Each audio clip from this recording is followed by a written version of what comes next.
যেই ঘরের ভিতরে মালাকুল মউত ঢোকার জন্য পারমিশন চায়, অনুমতি চায়, বলে সেই ঘরটার কারণ আমার আপনার নবী মুহাম্মাদুর রাসূলুল্লাহ সাল্লাল্লাহু আলাইহি সাল্লামের ঘর। জোরে বলেন মারহাবা। কোন ঘরে ঢোকার কোন অনুমতি আজরাইলের লাগে নাই, কিন্তু পয়গম্বর আরবি সাল্লাল্লাহু আলাইহি সাল্লামের ঘরের ভিতরে ঢোকার জন্য মালাকুল মউত আজরাইল পারমিশন চায়। আল্লাহর নবী সাল্লাল্লাহু আলাইহি ওয়াসাল্লাম অসুস্থতার ভিতরে জিবরাইল আমিন এসে হাজির হয়ে গেছেন। নবী, আসসালামু আলাইকা ইয়া রাসূলুল্লাহ, আমার আল্লাহ তাআলা জানতে চাইছেন আপনি কেমন আছেন। সুবহানাল্লাহ বল। কে জানতে চাইছে? আওয়াজ হয় নাই, জোরে বলেন। আপনাদের কি খারাপ লাগতেছে? কে জানতে চাইছে? জিবরাইল আমিন ডাক দিয়ে বলেন, নবী, আমার আল্লাহ তাআলা জানতে চাইছেন আপনি কেমন আছেন। সুবহান। আমার নবী ডাক দিয়া বলেন, জিবরাইল রে, শরীরটা তেমন ভালো যাচ্ছে না, অসুস্থতার ভিতরে আছি। একদিন, দুই দিন, তিন দিন, চতুর্থ দিনে জিবরাইল আমিন ডাক দিয়া বলেন, নবী, ওগো নবী, আজকে কিন্তু একা আসি নাই, মালাকুল মউত আজরাইলকে সাথে করে নিয়ে আসছি। সুবহান। আজরাইল বাহিরে দাঁড়ানো, নবী গো, পারমিশন যদি দেন আজরাইল ঘরের ভিতরে ঢুকবে, পারমিশন না পাইলে আজরাইল চলে যাবে। আল্লাহর নবী বললেন, আসতে বলো আজরাইলকে, আমার ঘরের ভিতরে ঢুকতে বলো। আজরাইল ঢুকলেন। আসসালামু আলাইকা ইয়া রাসূলুল্লাহ, নবী গো, অনুমতি যদি দেন, অনুমতি যদি দেন আপনার জান কবজ করব, অনুমতি না পাইলে নবী গো চলে যাব, রহ কবজ করব না। কিন্তু ইয়া রাসূলুল্লাহ, আমার আল্লাহ তাআলা আপনার দিদারের অপেক্ষায় আছে। জোরে বলেন সুবহান। আল্লাহর নবী সাল্লাল্লাহু আলাইহি সাল্লাম বলছেন, আজরাইল, আজকে যদি তোমাকে আমি ফিরাইয়া দেই, পরবর্তীতে আসবা তো? বলে না। আল্লাহ আবার যখন আমাকে অনুমতি দিবেন, আল্লাহ আবার যখন আমাকে বলবেন আসার জন্য, আসতে তো হবেই। বলে আজ হোক কাল হোক, অবশ্যই দুনিয়া ছাড়া লাগবে গো নবী। আল্লাহ রাসূল বলেন, আজরাইল রে, আর থাকতে চাই না রে, জলদি করে তুমি আমার রূহ কবজ করে নিয়ে যাও। সুবহান। আল্লাহর নবী সাল্লাল্লাহু আলাইহি সাল্লাম অনুমতি দিলেন। মালাকুল মউত আজরাইল তার হাতটা রাসূলের বুকের উপরে যখন রাখলেন, আল্লাহর নবী জাকুনি মেরে হাতটা সরিয়ে দিলেন। আজরাইল রে, আমার মনে হয় তুমি উহুদ পাহাড়টা আমার বুকের উপরে চাপিয়ে দিয়েছো। আল্লাহু আকবার। আওয়াজ দিও। আজরাইল, আমার মনে হয় উহুদ পাহাড় তুমি আমার বুকের উপরে চাপিয়ে দিয়েছো। জাকুনি মেরে হাতটা সরিয়ে দিলেন।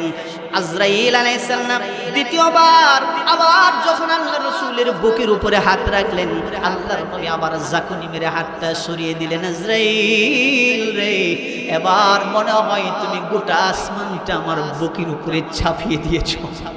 আল্লাহু আকবার। জাকুনি মেরে হাত সরিয়ে দিলেন। তৃতীয়বার মালাকুল মউত আজরাইল আবার যখন হাতটা বুকের উপরে রাখলেন, আল্লাহর নবী সাল্লাল্লাহু আলাইহি সাল্লাম বলেন, আজরাইল রে, এবারে শুধু উহুদ পাহাড় না, আসমান না, আমার মনে হয় গোটা পৃথিবী তুমি আমার বুকের উপরে চাপিয়ে দিয়েছো। আজরাইল, এই যদি হয় মরণের যন্ত্রণা, সমস্ত যন্ত্রণা, সমস্ত কষ্টগুলো তুমি আমারে দিয়া দাও। আমার উম্মত মরণের সময় এত কষ্ট করবে রে, আমি রাসূল সইতে পারবো না। আল্লাহু আকবার। নারে তাকবীর। আমিন। যেই নবী মরণের সময় আমাদেরকে বলে নাই, আর যেই নবীকে আজরাইল ছাড়ে নাই, মরণের যন্ত্রণা, জোরে বলেন, আছে না নাই? এই আওয়াজ দিয়া বলেন, আছে কিনা? আল্লাহর নবীকে কোনদিন চোখে দেখি নাই, দোয়া করবেন, আল্লাহ স্বপ্নে যুগে হইল একবার দেখায়া দিও। জোরে বলেন আমিন। মক্কা মদিনা জিয়ারত করার নিয়ত আছে তো? হয় আছে সবার? মদিনাওয়ালা নবী মদিনায় শুয়েছেন রে ভাই। যেই নবী এখনো কিন্তু আমার আপনার জন্য কাঁদে, ঠিক কিনা? যাদের টাকা আছে পয়সা আছে, ও মিয়া যাদের টাকা পয়সা আছে একটা বারের জন্য হলেও উমরা করে রাসূলের কবর জিয়ারত করে আসবেন, বলেন ইনশাআল্লাহ। যাদের টাকা নাই পয়সা নাই দোয়া করতে থাকবেন, কার মাধ্যমে আল্লাহ কবুল করবে আমরা কেউ বলতে পারি না। জোরে বলেন কথা ঠিক কিনা? এই আশা আছে তো? মক্কা মদিনা জিয়ারত করার আশা আছে? এই কাদের কাদের আশা আছে হাত তুলে দেখান। ফেরেশতারা ক্যামেরা করতেছে, নারে তাকবীর।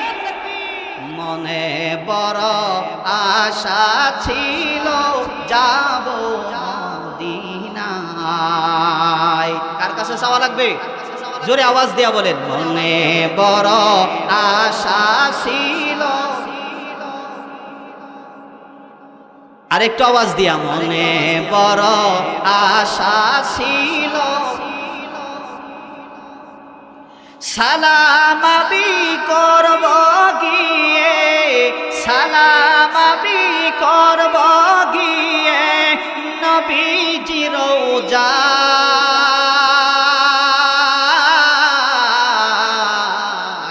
মনে বড় আশা ছিল,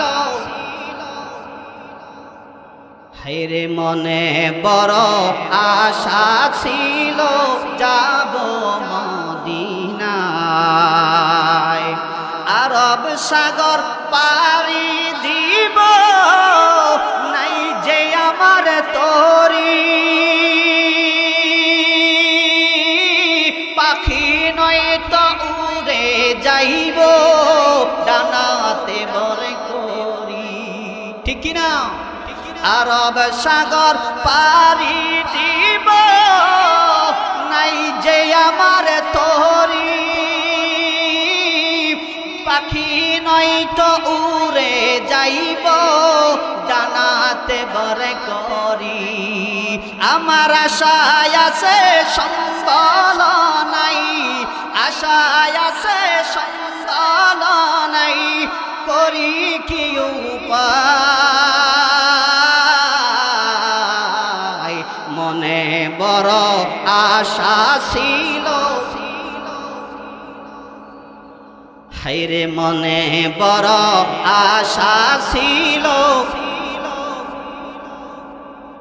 সালাম আবি করব গিয়ে, সালাম আবি করব গিয়ে নবীজি রওজায়। মনে বড় আশা ছিল যাব মদিনায়, হায় মনে বড় আশা ছিল। আল্লাহ যেন কবুল করেন, জোরে বলেন আমিন। আল্লাহ তুমি আমাদেরকে কবুল করো, জোরে মোহাব্বতে বলেন আমিন, জবান খুলে বলেন আমিন। আল্লাহ কবুল করুন। প্রিয় ভাই আমার, তাহলে দিলের কান্তা লাগাইয়া আর 10টা মিনিট কথাগুলো বোঝার চেষ্টা করেন। আছেন তো? আল্লাহ তাআলা বলেন দ্বিতীয় নাম্বার হলো কোরআনুল কারীমের তেলাওয়াত করার পরে ওয়া আকামুস সালাহ, নামাজ কায়েম করতে হবে, নামাজ পড়তে হবে। এটা হলো আল্লাহ তাআলা যে 3টি গুণের কথা আমাদেরকে জানিয়ে দিয়েছেন, 3টি মেসেজ দিয়েছেন, তার ভিতরে 2 নাম্বার নামাজ পড়ার দরকার আছে না নাই? আপনাদের এই পাশে মসজিদ, এই পাশে মাদ্রাসা, আল্লাহু আকবার, জান্নাতি পরিবেশ, জান্নাতি বাগান, ঠিক কিনা? আওয়াজ দিয়া বলেন। যখন মসজিদে আজান হয়ে যাবে নামাজের জন্য দৌড়াই আসবো, জোরে বলেন ইনশাআল্লাহ। আর একটু আওয়াজ দিয়া ইনশাআল্লাহ। প্রিয় ভাইরা আমার, হযরত আয়েশা সিদ্দিকা রাদিয়াল্লাহু তাআলা আনহা থেকে একটা হাদিস আপনাদেরকে শোনায়া যাই। হযরত আয়েশা সিদ্দিকা বলেন, ও দুনিয়ার মানুষ শোনো, আমি আমার কলিজার টুকরা নবীর আমার স্বামীর জবান থেকে আমি শুনিয়াছি, যে ব্যক্তি সময়ের প্রতি লক্ষ্য রাখিয়া 5 ওয়াক্ত নামাজ জামাতের সাথে আদায় করবে রে, আমার আল্লাহ তাআলা তারে কাল কিয়ামতের দিন নিজ জিম্মায় জান্নাত দিয়ে দিবে। এর চাইতে বড় পুরস্কার আছে? এই আওয়াজ দিয়ে বলেন, জিম্মাদার হবে কে? আর তো আওয়াজ দিয়া কে? আল্লাহ তাআলা জিম্মাদার হয়ে যাবে মুসলমান। আমরা কি আল্লাহকে জিম্মাদার বানাইতে চাই নাকি? তাহলে আমাদেরকে 5 ওয়াক্ত নামাজ পড়ার দরকার আছে না নাই? কিন্তু আজকে যদি বলা হয় ভাই এশার নামাজের আজান হয়ে গেছে, চলো না রে ভাই নামাজ পড়ে আসি, বলে সময় নাই। এই কথা হয় না, সময় নাই। বলেন তো দেখি সময়ের মালিক কে? সময়ের মালিক আমার আল্লাহ। তাই আমার আল্লাহ তাআলা ডাক দিয়া বলেন, গোলাম শুনো, আমি তো দেখি রে তুমি সময়টারে কেমন করে নষ্ট করো। তুমি বলো সময় নাই, কিন্তু আমি তো দেখি রে চাষতলে দেওয়ার মতো তোমার হাতে সময় আছে, বিবিকে দিবা তোমার হাতে সময় আছে, সন্তানদেরকে দিবা তোমার হাতে সময় আছে, ব্যবসা প্রতিষ্ঠানে দেওয়ার মতো তোমার হাতে সময় আছে, কিন্তু সময় নাই রে আমি মালিকের বেলা। এই ঠিক কিনা? সময় নাই শুধু মালিকের বেলা। একটা কথা আমি আপনাদেরকে বলি, দিলের কানটা এখন লাগাইয়া দেন। মুসলমান, নামাজ পড়লে শুধু নিজের উপকার হয় না, নামাজ পড়লে আরেকজনেরও উপকারে আসে, ঠিক কিনা বলেন? এখন যদি আপনি বলেন কেমন করে নামাজ পড়লে পরে আরেকজনের উপকার হয়, হাদিসের একটা ঘটনা শুনেন। আল্লাহর নবী সাল্লাল্লাহু আলাইহি সাল্লামের একজন সাহাবী যার নাম ছিল হযরত খুবাইব রাদিয়াল্লাহু তাআলা আনহু, নতুন মুসলমান হয়েছে, অত্যাচার তার উপরে নির্যাতন শুরু হয়ে গেছে। কারণ আপনারা ভালো করে জানেন তৎকালীন সময়ের ভিতরে যারাই কালেমা পড়তো মুসলমান হইতো, বলে তাদেরকে নির্যাতন করা শুরু করে দিয়েছে, দেহ থেকে কল্লা আলাদা করে দেওয়া হয়েছে, হাত পা কেটে ফেলা হয়েছে। বলে শুধু কি তাই না, বুক ছেড়ে কলিজা বাহিরে করেছে, ঠিক কিনা বলেন?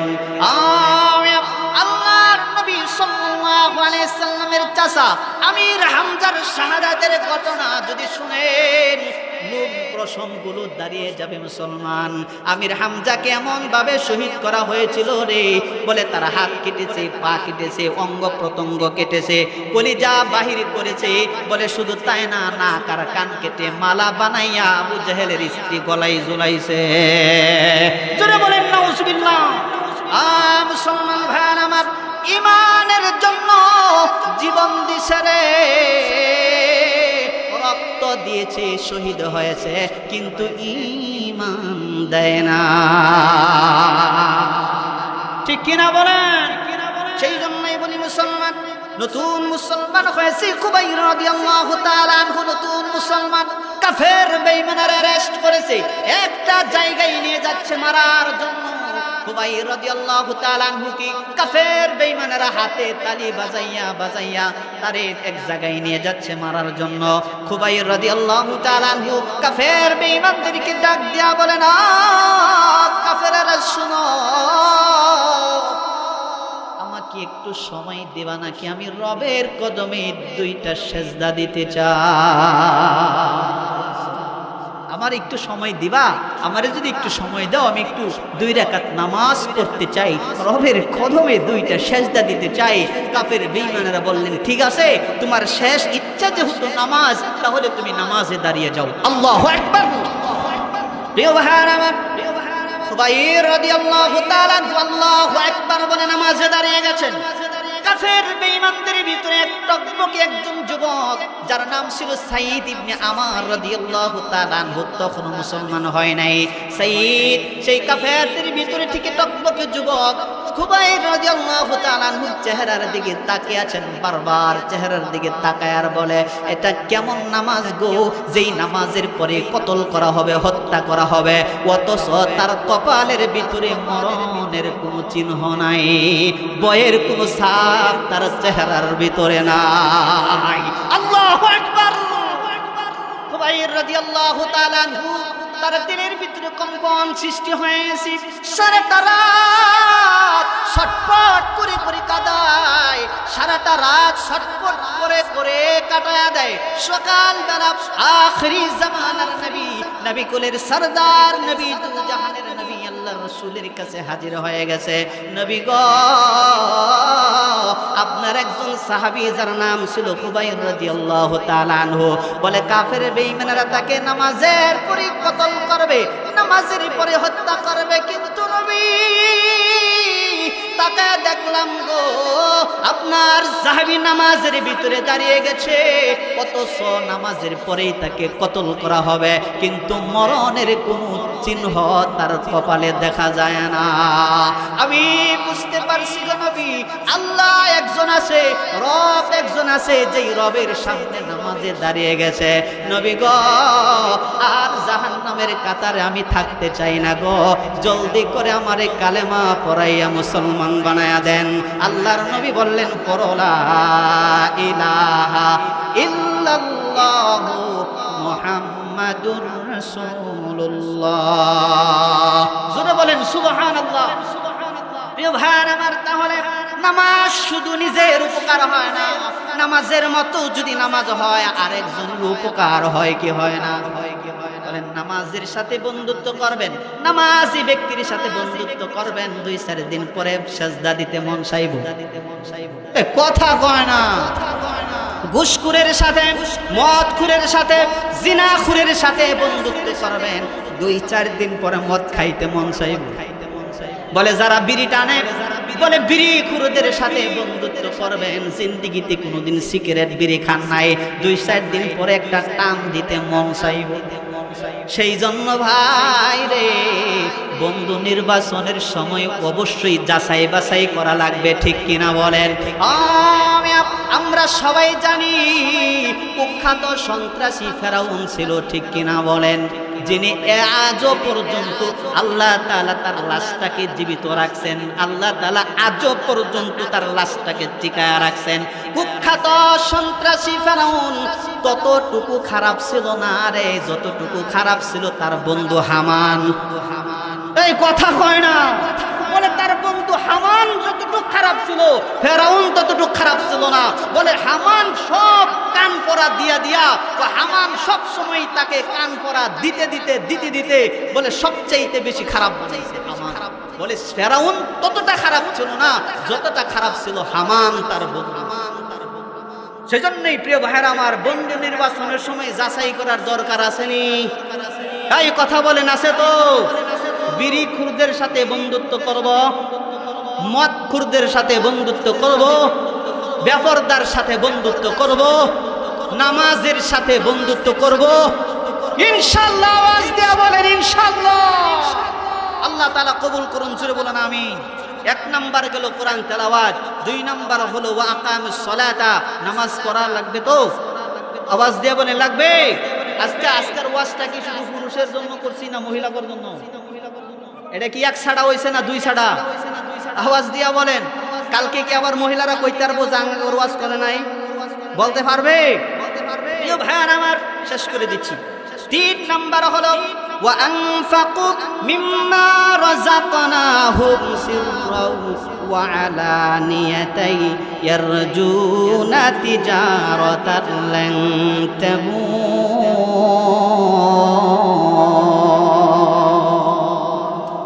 3 নাম্বার হচ্ছে ওয়া আনফাকু মিম্মা রাযাকনাহুম।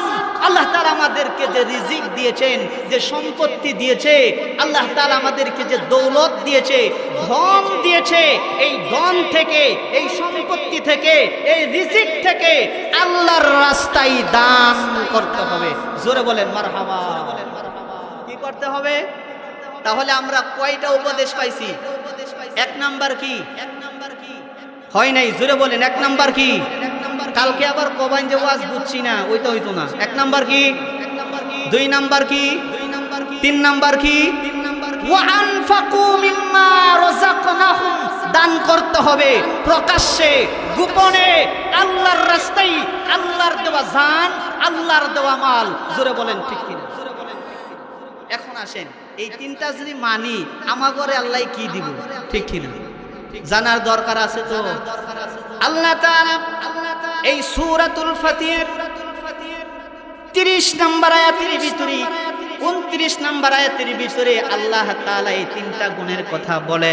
30 নম্বর আয়াতের ভিতরে আল্লাহ তাআলা আবার জানায়া দেয় লিওয়াফিয়াহুম উজুরাহুম ওয়া ইয়াজিদাহুম মিন ফাদলিহি ইন্নাহু গফুরুন শাকুর।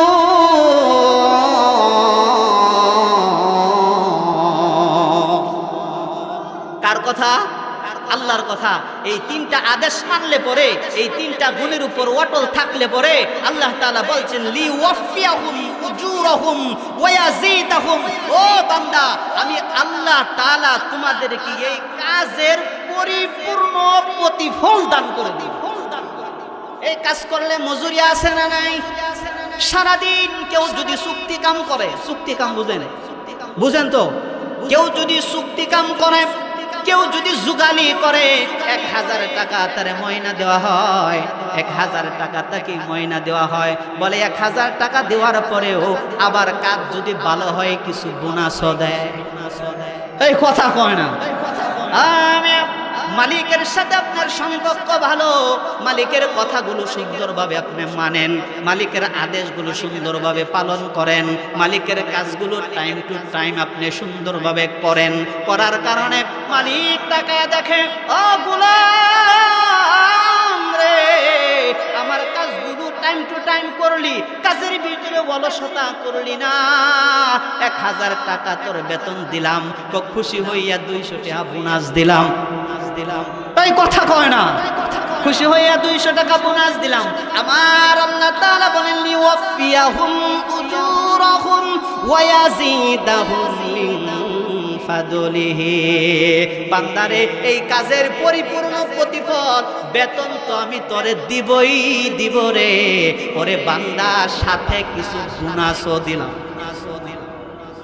কিছু বাড়াইয়া তোরে বোনাসও দিয়ে দিলাম। এখন বোনাসটা কত দিবে সেটা আল্লাহই ভালো জানে। জোরে বলেন কথা ঠিক কি না? তাহলে আমরা পরিপূর্ণ প্রতিফল, পরিপূর্ণ বেতন পাইতে চাইতো। শুধু বেতন না, বেতনের সাথে বোনাসও চাই। কে কে হাত তুলে দেখা? নারে তাকবীর! হয় নাই? জোরে আওয়াজ দেয়া, নারে তাকবীর!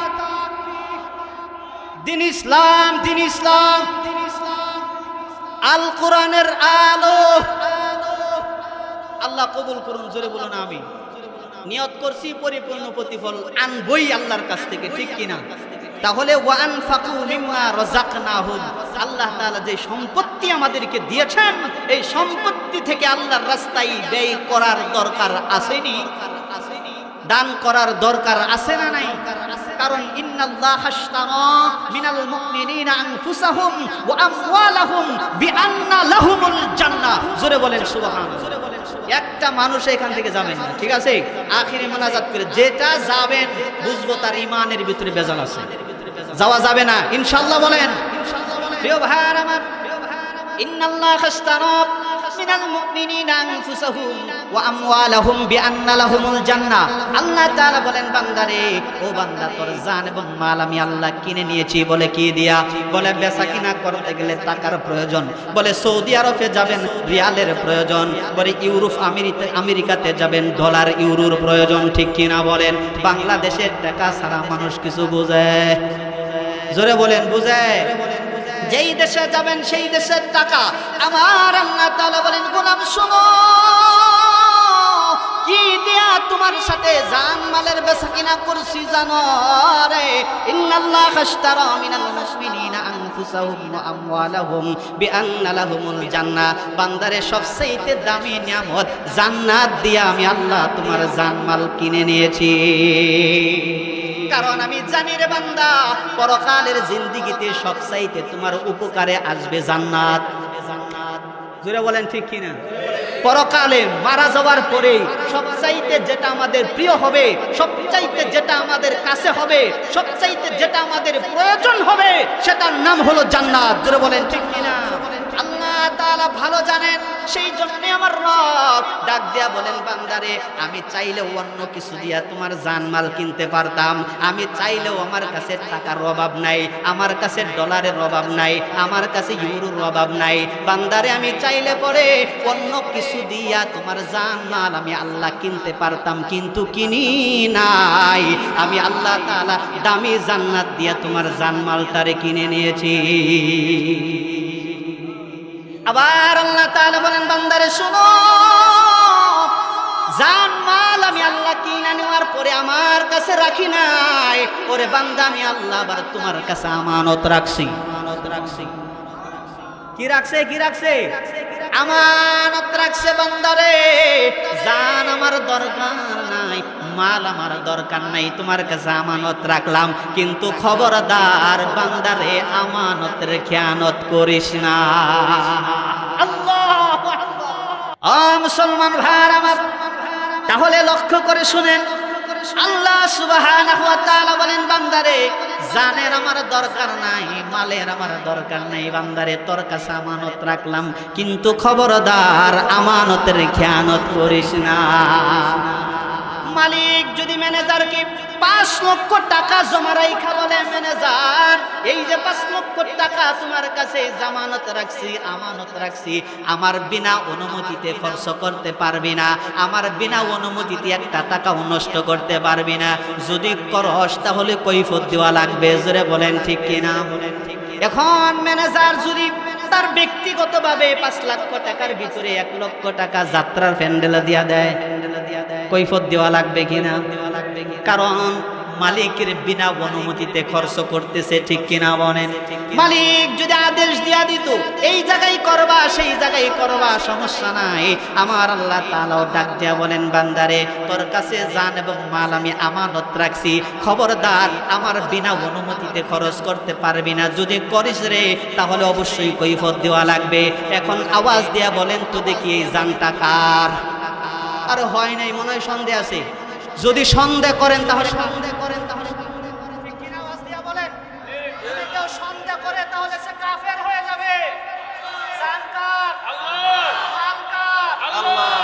দুটা হাত তুলে বলেন, জানকার মালকার? আল্লাহর জান। জোরে বলেন, আল্লাহর জান, আল্লাহর মাল খরচ করতে হবে কার রাস্তায়? এখন যদি 1 লাখ যাত্রার প্যান্ডেলে দিয়া দেন, কথা কয় না, হবে হবে হবে হবে হবে হবে না। সেই জন্যই তো আমার আল্লাহ তার পয়গম্বর আরবি সাল্লাল্লাহু আলাইহি সাল্লামের মাধ্যমে জানিয়ে দিয়েছেন, পয়গম্বর জানিয়ে দেন, মান বানা লিল্লাহি মাসজিদান বানাল্লাহু বাইতান ফিল জান্নাহ, বলে দুনিয়াতে আপনার কোন উম্মত যদি আমার জন্য ঘর বানায়, জান্নাতে আমি আল্লাহ তার জন্য ঘর বানাবো। সুবহানাল্লাহ, জোরে বলেন। প্রিয় ভাই আমার, সেই জন্যই জানকার মালকার তা কার রাস্তায় খরচ করা লাগবে? আমরা কি খরচ করতে রাজি আছি? যে 3টা গুণ, 3টা গুণের ভিতরে 3য় নাম্বার গুণ হলো আনফিকু মিম্মা রাযাকনাহুম, খরচ করা লাগবে কার রাস্তায়? আল্লাহর রাস্তায়।